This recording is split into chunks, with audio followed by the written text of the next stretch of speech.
آخری سوال یہ ہے کہ دوران نماز انگلیاں چٹکھانا یہ کیسا ہے؟ در مختار کے اندر ہے، اس حوالے سے جواب یہ ہے انگلیاں چٹکھانا یعنی کہ پٹاخے وغیرہ نکالنا جو آواز سے پیدا ہو جاتی ہے، تو یہ کیسا ہے؟ ایک ہے انگلیاں چٹکھانا اور ایک ہے تشبیک کرنا۔ تشبیک کا مطلب ہوتا ہے انگلیوں میں انگلیاں داخل کرنا، یہ اس کو تشبیک کہتے ہیں۔ تو حالت نماز میں یا توابع نماز میں؟ حالت نماز تو یہ ہے کہ ہم نماز پڑھ رہے ہوں، اور توابع نماز کیا ہے؟ توابع نماز کا مطلب یہ ہے کہ ابھی جماعت کا ٹائم نہیں ہوا، ہم نماز کے انتظار کے اندر بیٹھے ہیں، جماعت کا انتظار، اس کو توابع نماز کہتے ہیں۔ یا آپ چل کر آ رہے ہیں، اب نماز کے لیے چل کر آ رہے ہیں، اس کو بھی توابع نماز کہا جاتا ہے۔ اس حالت میں کہ آپ حالت نماز میں ہوں، توابع نماز کے اندر ہوں، انگلیاں چٹکھانا مکروہ تحریمی ہے، مکروہ تحریمی ہیں، انگلیاں نہیں چٹکھا سکتے۔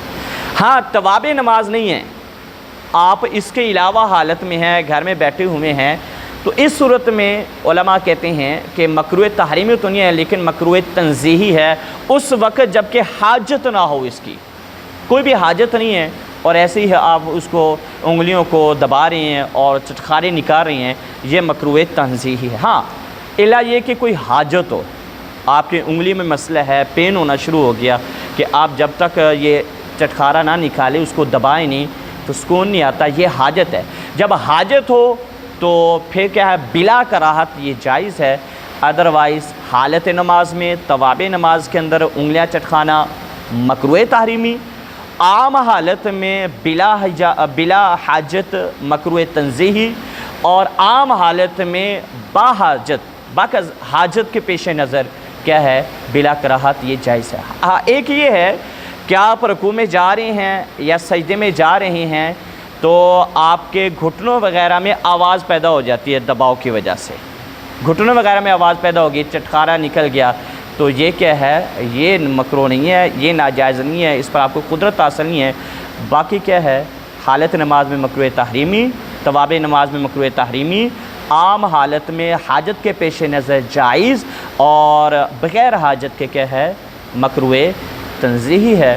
واللہ عالم ورسولہ عالم، صلی اللہ تعالیٰ علیہ وآلہ وبارک وسلم۔ تشبیک کے حوالے سے بھی یہی مسئلہ ہے۔ تشبیک یہ تو آپ چٹخارے کے حوالے سے تھا نا، یعنی چٹخارے نکالنا، دبا کر تشبیک کرنا، تشبیک کا حکم بھی بالکل اسی طریقے سے۔ حالت نماز میں آپ تشبیک کر رہے ہیں، حالت نماز میں مکروہ تحریمی ہے، توابع نماز میں مکروہ تحریمی ہے، عام حالت میں مکروہ تنزیہی ہے، نہیں کرنا چاہیے اس کو۔ تشبیک بھی اسی طریقے سے حکم رکھتی ہے۔ واللہ عالم ورسولہ عالم، صلی اللہ تعالیٰ علیہ وسلم۔